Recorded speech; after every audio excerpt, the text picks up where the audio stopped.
What's up, guys? Today in the Halloween marathon, we're reviewing the film I've been dreading. That film is this Halloween 6: The Curse of Michael Myers. This film took 6 whole years of development, and it was supposed to clear up all the unanswered questions we got in the last film. And did it clear up all those questions? Well, for the most part, yes, but the answers we get are just, well, let's just get into it. Now, the thing you must know about Halloween 6 is that there are 2 versions of the film.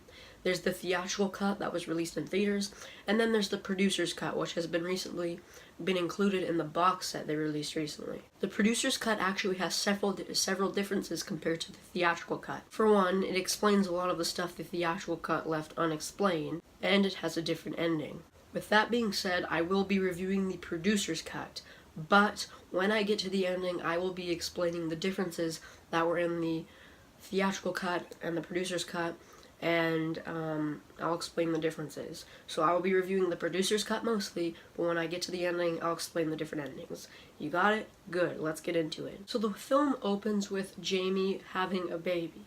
Yeah, that's right. And she's 15. Yeah. And you also might be wondering who the father is. Well, we'll get to that later. Trust me, you don't want to know. We're also introduced to the characters in this film, which include the Strodes: Kara, John, Deborah, Tim and his girlfriend, who have no purpose in being in this film, as well as Kara's son, Danny. We're also introduced to our main character of the film, Tommy Doyle, the little boy that Laurie Strode babysat at the end of the first film. He's played by Paul Rudd, but to be honest, his performance in this film is so bad, it's just awful. Dr. Loomis is of course back, and he's actually acting like Loomis this time. So the plot involves Michael looking for this baby, and yes, it's explained later on why he's looking for the child, and again, it's something you don't want to know. We'll get to that later. We also see Loomis meet up with an old character from the series, Dr. Wynn, and I'm sure none of you remember who this character is. Well, remember this guy who was arguing with Loomis outside of Smith's Grove after Michael escaped in the first film? There's nothing else I can do. You can get back in there and get back on that telephone, tell him exactly who walked out of here last night, and tell him exactly where he's going. Probably going. I'm wasting my time. Sam Haddonfield is 150 miles away from here. Now, for God's sakes, he can't drive a car. He was doing very well last night. Maybe someone around here gave him lessons. Yeah, that's Dr. Wynn, and apparently he's the head of Smith Grove. So where was he when all this other shit with Michael was going down? They never explain it, and it makes no sense. And apparently Loomis is friends with Dr. Wynn, even though in the first film, the only thing we saw of him is him arguing with Loomis. They also bring him up just for him to announce that he's retiring as head of Smith Grove. It's so, stupid and just dumb how they just wrote Dr. Wynn into the script and was like, oh yeah, let's bring back this old character from the series, even though it would be really no point to do it, or just whatever. So I'm just gonna jump into the huge reveal of this film, and that is that the man in black from the last film that we saw break Michael out of prison is revealed to be Dr. Wynn. Also revealed to have been controlling Michael to do his bidding. Yeah, that's right. Instead of Michael just being pure evil and having no method for his madness, he's being controlled by someone who is running some sort of cult that Michael is a part of. But wait, here's the thing that bugs me about this whole Michael being part of a cult shit. When would he have had the time to join a cult? Since when was he in a cult? In fact, let's go over Michael's life and see when he would have had the time to join a cult. He killed his sister when he was 6, then he was locked up for 15 years. Yeah, I wouldn't see why he would have had the time to join a cult and then after the 15 years, he breaks out and he goes after his sister. Tries to kill her, but fails, ends up blowing up and going into a coma for another 10 years. Again, I ask, he wouldn't have had the time to join a cult then. Once he awakens, he goes after his niece, eventually falling down a mine shaft and escaping via river into an old hermit's place where he passes out and slips into a coma for another whole year. Finally, when he wakes up, he goes after Jamie again, eventually being thrown into a prison, and that's it.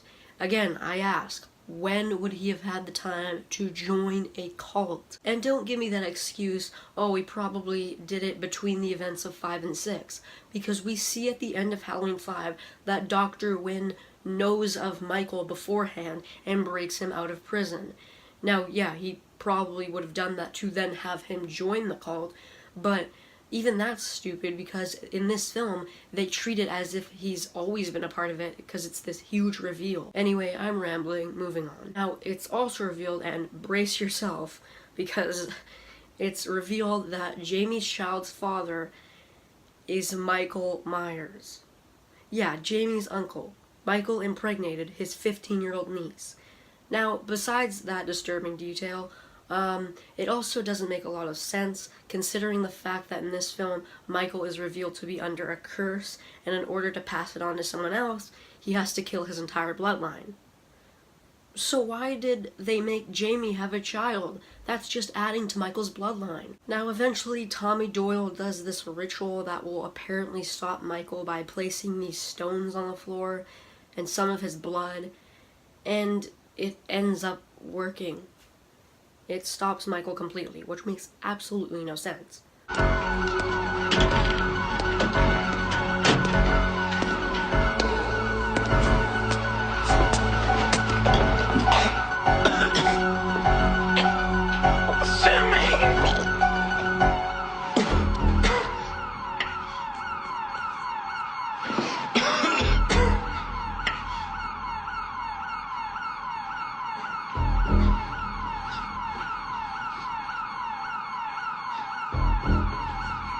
So then, Kara, Tommy, Danny, and the baby eventually head out of Haddonfield to protect themselves, and Dr. Loomis stays back saying he has some unfinished business, and he goes back inside and unmasks Michael, revealing that it's actually Dr. Wynn. And we also see that this thorn symbol on Michael's wrist in the last film is now on Loomis, and we also see Michael in Dr. Wynn's clothes as he escapes.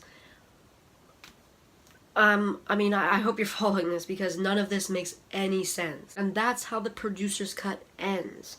Now, you might be wondering, how did the theatrical cut end? In the theatrical cut's ending, it's kind of a lot more simpler. They don't reveal the baby's Michael's, thank God, and instead, Michael kills a bunch of these doctors, and he has a showdown with Tommy Doyle, with Tommy beating him with this pipe, and then they still leave Haddonfield and Loomis still stays back, unfinished business, blah, blah, blah. Instead of going back inside, we see, it cut to a shot of the camera panning down, and it shows Michael's mask lying next to a needle on the floor. Both endings don't make any sort of sense.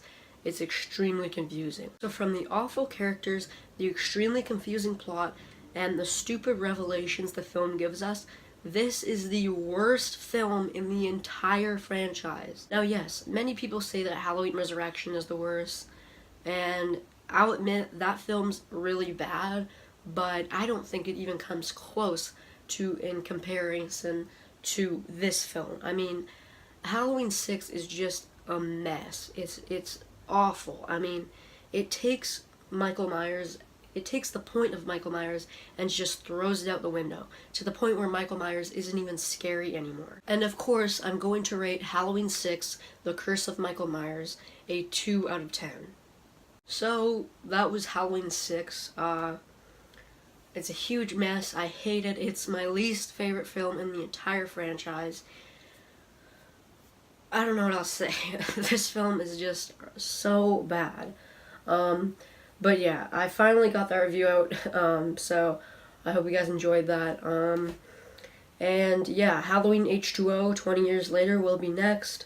That'll be coming at the end of June, and hopefully I can get it out earlier because this review was kind of late. But yeah, I was in a huge rush and stuff, so yeah. My next review will likely, or it'll maybe be for Solo, a Star Wars story. I haven't seen the film yet, but I'm gonna see it probably sometime soon this week. And I'll make a review. I'll make my thoughts video on that. So yeah, hope you guys enjoy this video. Subscribe for more content. Drop a like on this video if you enjoyed it, and I will see you guys in the next video. Peace out, Crazy Army.